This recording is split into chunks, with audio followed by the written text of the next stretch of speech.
Ichchapuram railway station సమీపంలో శ్రీ శ్రీ శ్రీ చిదంబరేశ్వర ఆలయం దగ్గర పక్కనే రావి చెట్టు కింద కొంతమంది ఆడవాళ్ళు మగవాళ్ళు అక్కడ ఉన్నట్లు, వాళ్ళ పక్కన సూట్ కేసులు బ్యాగులు ఉన్నట్లు, అది గంజాయికి సంబంధించిన వాళ్ళేమోనని అనుమానంతో మాకు అత్యంత విశ్వసనీయులైనటువంటి ఇన్ఫార్మెంట్స్ ఇచ్చిన సమాచారం మేరకు మా ఎస్ఐ గారు ఇమీడియట్గాను స్పందించి ఎగ్జిక్యూటివ్ మ్యాజిస్ట్రేట్ గారు అయినటువంటి ఎంఆర్ఓ గారికి తెలియపరిచి వారి సిబ్బందిని రమ్మని కోరితే వారు స్పందించి ఎంఆర్ఓ గారు వచ్చారు, అదేవిధంగా విఆర్ఓస్ని తీసుకుని వచ్చారు, ఎస్ఐ గారు అందరూ కలిసి అక్కడికి వెళ్ళి వెరిఫై చేస్తే అక్కడ 4 సూట్ కేసులు 4 బ్యాగులు ఉన్నాయి.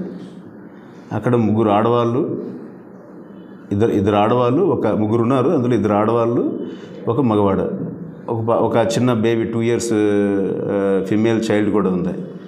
వెళ్ళి వెరిఫై చేసి వీళ్ళు అడిగి వాళ్ళని ఎంక్వైరీ చేసి అక్కడ ఉన్న మెటీరియల్ని చెక్ చేస్తే దాంట్లో గంజాయి ఉంది.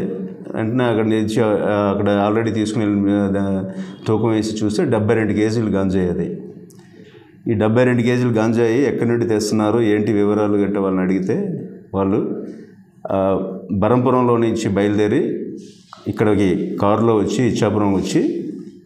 ఇచ్చాపురం రైల్వే స్టేషన్లో కోనార్క్ ఎక్స్ప్రెస్కి ఇచ్చాపురం టు పూణే వెళ్ళడానికి అని చెప్పి వాళ్ళు కోనార్క్ ఎక్స్ప్రెస్కి టికెట్లు తీసుకోవడం జరిగింది. టికెట్లు తీసుకొని అక్కడ వాళ్ళని అడిగితే చెప్పిన విషయం, టికెట్లు తీసుకొని 5వ తేదీని సాయంత్రం ప్లాట్ఫామ్ నెంబర్ 1 మీద ఉంటే ఈలోపు ప్లాట్ఫామ్ నెంబర్ 1 మీద ఉండేటప్పుడు అక్కడ డ్యూటీలో ఉన్నటువంటి ఆర్పిఎఫ్ కానిస్టేబుల్ జుదిష్ట్ బెహ్రా అనే ఆసామి, అతనితో పాటు వినోద్ బెహ్రా అనే ఆసామి, ఇద్దరు కూడా ఆర్పిఎఫ్ కానిస్టేబుల్స్ అక్కడ వీళ్ళని చూసి వీళ్ళ దగ్గర ఉన్నటువంటి ఈ గంజాయిని వెరిఫై చేసి ఇది గంజాయి ఉంది కాబట్టి ఇక్కడ మీరు పోలీస్ స్టేషన్ మీకు కేసు పెడతామని చెప్పి వాళ్ళని బెదిరించి వాళ్ళ దగ్గర నుంచి డబ్బులు డిమాండ్ చేయడం జరిగింది. మీరు ఒకవేళ డబ్బులు ఇవ్వకపోతే మేము ఇది కేసు పెడతామని చెప్పి వాళ్ళు భయపెడితే వాళ్ళ దగ్గర ఉన్నటువంటి 5,000 రూపాయలు వాళ్ళ ఖర్చుల కోసం తెచ్చుకున్న 5,000 రూపాయలని వాళ్ళకి ఇవ్వడం జరిగింది. తర్వాత మాకు 5,000 రూపాయలకి ఏమొస్తుంది, ఈ గంజాయి ఇంత పెద్ద గంజాయి పట్టుకుని వెళ్తున్నారని చెప్పి కొంచెం లేదంటే మీ కేసు పెట్టేస్తామని బెదిరిస్తే దాని మీద వాళ్ళు అంత ఇచ్చుకోలేమని చెప్పి అలాగే కంటిన్యూగా వాళ్ళతో నెగోషియేషన్ చేస్తే చివరికి 20,000 రూపాయలు ఇవ్వడానికి వాళ్ళు అంగీకరించారు. ఆ 20,000 రూపాయలు మీకు ఇస్తాము, మీ ఫోన్ నెంబర్ ఇవ్వండి, మీకు డైరెక్ట్ ఫోన్ నెంబర్కి చేయించేస్తామని చెప్తే మా ఫోన్ నెంబర్కి చేస్తే ఎవరైనా అనుమానం వస్తుందనే ఉద్దేశంతో అతని ఫోన్ నెంబర్కే, అంటే ఎవరైతే మగ అక్యూజ్డ్ ఉన్నారో ముద్దాయి ఉన్నాడో అతనికి చెప్పి అతని ఫోన్ నెంబర్కి డబ్బులు వేయించుకొని ఇతని బండి మీద తీసుకొని వెళ్ళి ఎస్బీఐ ఏటీఎం సెంటర్కి తీసుకొని వెళ్ళి ఎస్బీఐ ఏటీఎం సెంటర్లో నుంచి డబ్బులు తీయించి డబ్బులు తీసుకున్నారు.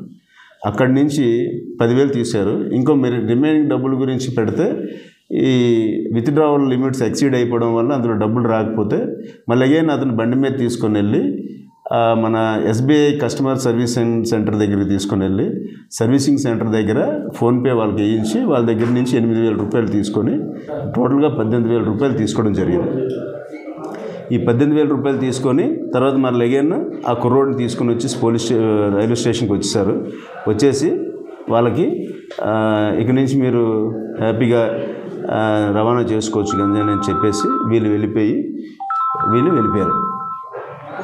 ఈ క్రమంలో వీళ్ళు వెళ్ళాలనుకున్నటువంటి ఈ ట్రైన్ కోనార్క్ ఎక్స్ప్రెస్ దాటిపోవడం, ఇదంతా చాలా ప్రాసెస్ జరగడం, వీళ్ళ దగ్గర డబ్బులు లేకపోవడం, మళ్ళీ వెళ్ళడానికి డబ్బులు లేకపోవడం వలన వీటన్నిటిని తీసుకొని వచ్చి శ్రీ చిదంబరేశ్వర ఆలయం దగ్గర ఆ పక్కన రావి చెట్టు కింద పెట్టి వీళ్ళు వెయిట్ చేశారు.